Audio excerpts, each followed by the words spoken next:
And if you fall short, you still land on the moon. अरे अरे अरे राहुल, ही छा वेठो करी?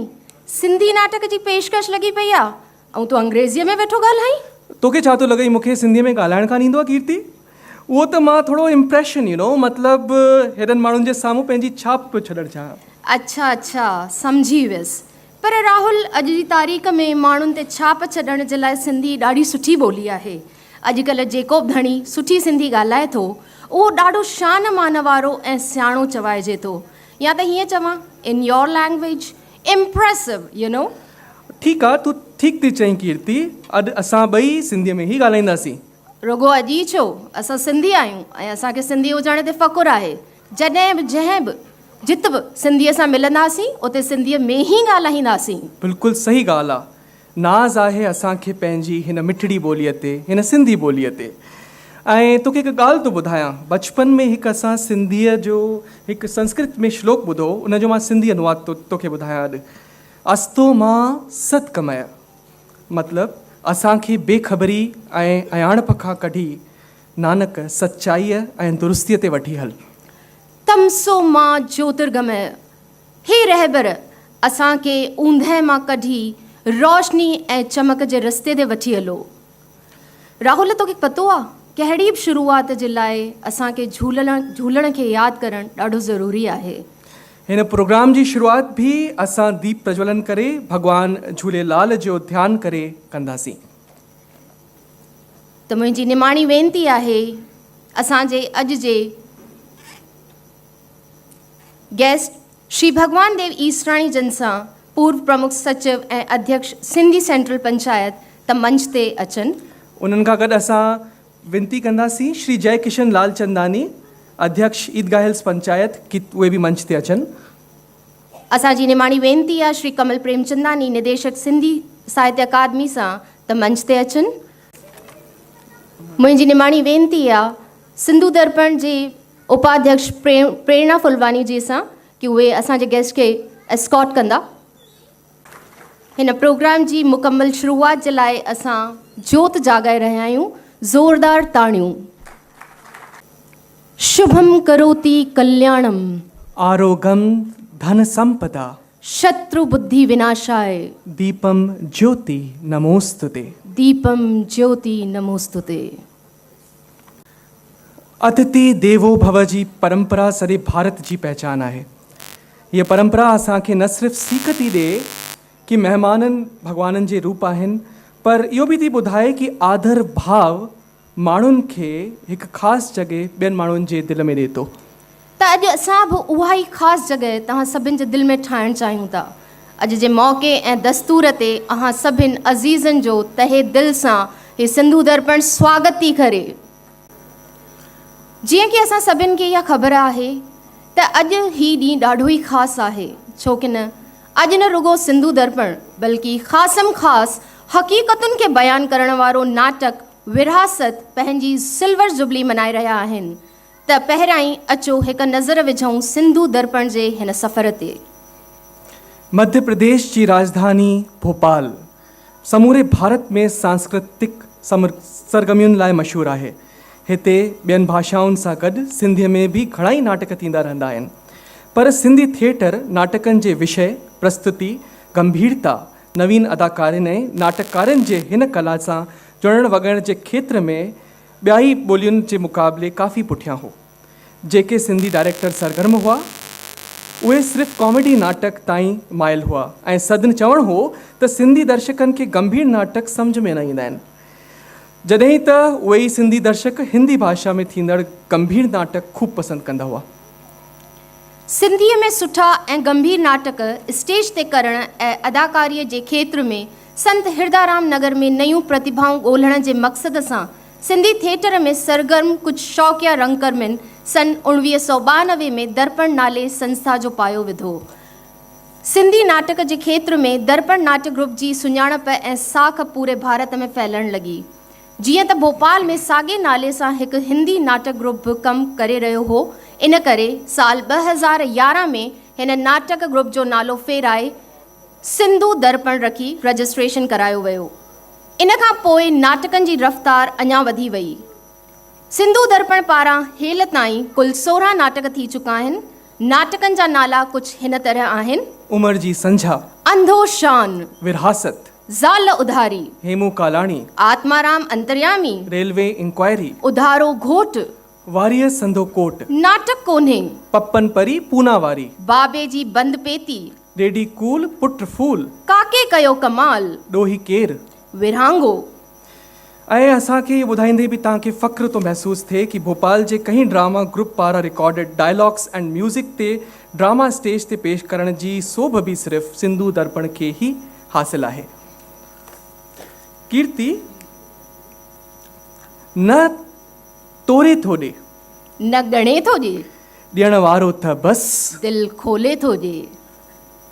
सिंधु दर्पण जा अॼु 25 साल पूरा थिया आहिनि। हिननि 25 सालनि में हिन नाटक ग्रुप खे हिन औज ताईं पहुचाइण में ॾाढनि माण्हुनि जो हथु आहे। असां अॼु उन्हनि सभिनी जो अहसान मनी शुक्र था अदा करणु चाहियूं जिन्हनि सिंधु दर्पण खे हिन चोटीअ ते पहुचायो आहे। सिंधु दर्पण जे शुरू थियण खां अॼु ताईं घणेई मुंदूं गुज़री वियूं, घणेई उतार चढ़ाव आया विया। अॼु मौक़ो ऐं दस्तूर ॿई आहिनि। कुझु ख़ासि माण्हुनि जो सम्मान करण जो हिन सिंधु दर्पण खे अलॻि अलॻि वक़्त ते जिन सहारो ॾिनो आहे उन्हनि जो अॼु असां मान वधाईंदासीं। सम्मान करण लाइ असां सॾु कयूं था स्टेज ते सभिनि खां पहिरीं श्री भगवान देव ईसराणी साहब खे, श्री जय किशन लालचंदानी साहब खे ऐं श्री कमल प्रेमचंदानी साहब खे कि उहो मंच ते अचनि। मूंखे सिग्नल थो मिले कि दादा विशाल दरियानी बि हिते आहिनि। तव्हां खां बि असां अनुरोध था कयूं कि स्टेज ते अचनि। मुंहिंजी निमाणी वेनती आहे राजेंद्र मनवाणी साहब सां कि उहे मंच ते अचनि। हिन मंच ते अची सम्मान करे असांजे रंग कर्मियुनि जो मान वधाइनि। डॉक्टर पी राजानी साहब सां मुंहिंजो निमाणी वेनती आहे त उहे मंच ते अचनि। तुलसी नैनवानी साहब जन सां मुंहिंजो अनुरोध आहे कि उहे मंच ते अचनि। मुंहिंजी निमाणी वेनती आहे। आदरणीय परशुराम साहब नाटकनि में अदाकारीअ सां गॾोगॾु सिंधी साहित्य में बि रुचि रखंदा आहिनि। मानव संसाधन विकास मंत्रालय भारत सरकार ऐं मध्य प्रदेश साहित्य अकादमी पारां आयोजित कविता, अखाणियुनि, सिंधी भगत, अनुवाद आदि कार्यशालाउनि में भाॻु वरितो आहे। नाथाणी साहब 1980 खां वठी 1995 ताईं रेडियो अनाउंसर रहिया आहिनि। हिननि सिंधु दर्पण में विरासत, वारिय संदो कोट ऐं ॾोही केर आदि नाटकनि में कमु कयो आहे। अक्सर नाटकनि में कंहिं आर्टिस्ट जी मौजूदगी दर्शकनि खे खिलण ते मजबूर कंदी आहे। नाथाणी साहब अहिड़ा ई कलाकार आहिनि। इन्हनि जे लाइ ज़ोरदार ताड़ियूं थी वञनि। ज़ोरदार ताड़ियुनि सां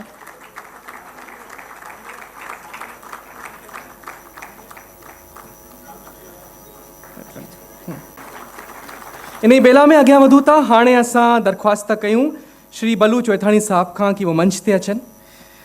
चवणा कि हिंदी कविता जे क्षेत्र में जीअं आहे सुरेंद्र शर्मा जो नालो, तीअं ई आहिनि सिंधी कविता जे क्षेत्र में मशहूरु पंहिंजी कविताउनि सां परचम फहिराइण वारा मशहूरु बल्लू चौथाणी साहिबु। जीवन सां जुड़ियल नंढी नंढी ॻाल्हियुनि जो खे ऑब्ज़र्व करे उनखे हास्य जे ज़रिए पेश करण जो अनोखो गुण तव्हां में आहे। आकाशवाणीअ ते यदा कदा असां हिननि जी आवाज़ ॿुधंदा रहंदा आहियूं। इन पौतल शख़्सियत लाइ ज़ोरदार ताड़ियूं थी वञनि।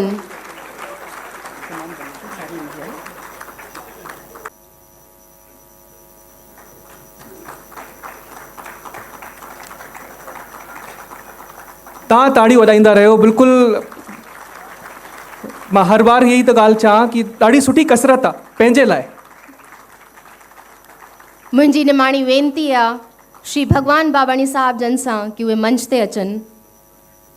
आदरणीय बाबाणी साहब जे लाइ, बाबाणी साहब भारतीय स्टेट बैंक मां सीनियर मैनेजर जे उहिदे तां 2006 में रिटायर थिया। हिन वक़्तु ही मानव स्वावलंबन सहकारिता प्राइवेट लिमिटेड संत नगर में सेक्रेटरी पद ते कार्यरत आहिनि। बाबाणी साहब खे घणनि ई तरह सां नवाज़ो वियो आहे, जंहिंमें 2006 में साहित्य पुरस्कार, 2014 में NCPSL पारां नाटक किराए जा कांधीअ में साहित्यकार सम्मान वग़ैरह मुख्य रूप सां प्राप्त आहिनि। इन शख़्सियत लाइ ज़ोरदार ताड़ियूं वॼाईंदासीं। कसरत खां वधीक कंहिंजो मान वधाइण ताड़ियुनि सां ॾाढी सुठी ॻाल्हि आहे। इन ई बेला में अॻियां वधंदे हाणे असां सत्ता कयूं श्री संजय श्रीवास्तव साहब के। सम्मानीय संजय जी का नाम किसी परिचय का मोहताज नहीं है। आपने अब तक 30 नाटक और लगभग 200 शो किए हैं। आपके द्वारा बेहद ख्याति प्राप्त निर्देशकों के निर्देशन में कार्य किया गया।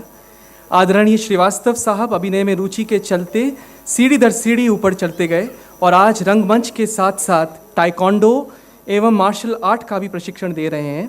आपका नाम सिंधु दर्पण में अहम है क्योंकि आपके द्वारा लिखा हुआ प्रख्यात नाटक छुट्टी सिंधी भाषा में एक नए अवतार में ज़ाल उधारी नाम से 15 बार दिखाया गया, जिसे पूरे हिंदुस्तान में बहुत पसंद किया गया। जोरदार तालियां। आप सबसे अनुरोध है एक बार जोरदार करतल ध्वनियों से स्वागत करें संजय श्रीवास्तव साहब का। हिन बेला खे अॻिते वधाईंदे मुंहिंजी निमाणी वेनती आहे मनोज कृपलाणी साहब सां कि मंच ते अचनि। मनोज कृपलाणी साहब पंहिंजे पाण में हिकु ॼातल सुञातल शख़्सियत आहिनि। हिननि जी पहिरीं किताब मुंहिंजा गीत मध्य प्रदेश सिंधी साहित्य अकादमी पारां शाया कराई वई हुई। 1992 में आदरणीय कृपलाणी साहब जो पहिरियों नाटक जंहिंजो नालो सोचींदा रहो ॾाढो मशहूरु थियो। हिननि को स्टार जे रूप में एक्टर परेश रावल साहब सां गॾु कमु कयो आहे। त अहिड़ी महान शख़्सियत लाइ ज़ोरदार ताड़ियूं।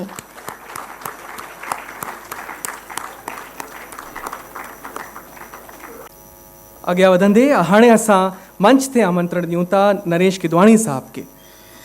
गुरु बलराम नागदेव जी जो शागिर्द नरेश किदवानी साहब जो सुर तमामु कमाल जो आहे। ॿुधण वारा मंत्रमुग्ध थी वेंदा आहिनि। हिननि घणनि ई सिंधी गाननि खे कंपोज़ कयो आहे। हिननि जो मशहूरु गीत हैलो भोपाल माण्हुनि खे एतिरो वणियो जो हड़ई भोपाल अची विया। हिकु बार ज़ोरदार ताड़ियुनि खां स्वागत कयो नरेश किदवानी साहब जो। सभिनी ॿुधो हूंदो न हलो भोपाल। तव्हांखे पतो आहे मध्य प्रदेश जा घणेई शहर अहिड़ा हुआ जिन मां माण्हू डुकंदा डुकंदा भोपाल आया हुआ हिननि जो गीत ॿुधी करे। किदवाणी साहब सां वेनती आहे त 2 लाइनूं जेके रविंद्र भवन अची चुका आहिनि उन्हनि जे लाइ थी वञनि। ज़ोरदार ताड़ियुनि सां। तव्हां हिते ई अचो ऐं तव्हांखे ख़बर आहे जॾहिं तव्हां ईंदा आहियो त सभु हर्ष उल्लास खां जीवित थी वेंदा आहिनि। अॼु जेको नाटक आहे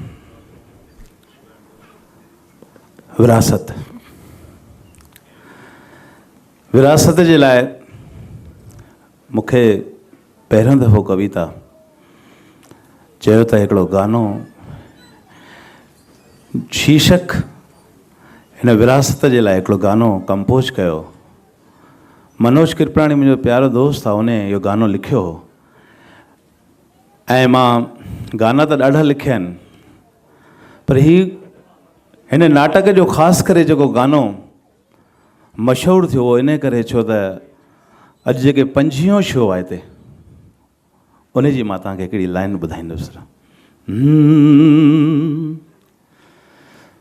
जिनखे सम्झो दिलि जो वाली दिलि उन्हनि ई ॾुखाई आहे।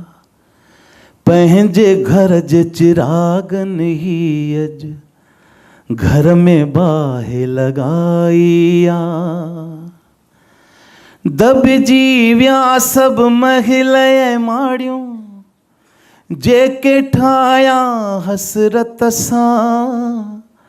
अखिड़ियूं मुंहिंजूं भरिजी आयूं रंग ॾिसी विरहासत जा। टुकड़ा टुकड़ा कनि था पुटड़ा माउ पीउ चाहत जा। अखिड़ियूं मुंहिंजूं भरिजी आयूं रंग ॾिसी विरहा। बाक़ी तव्हां ॾिसिजो, महिरबानी।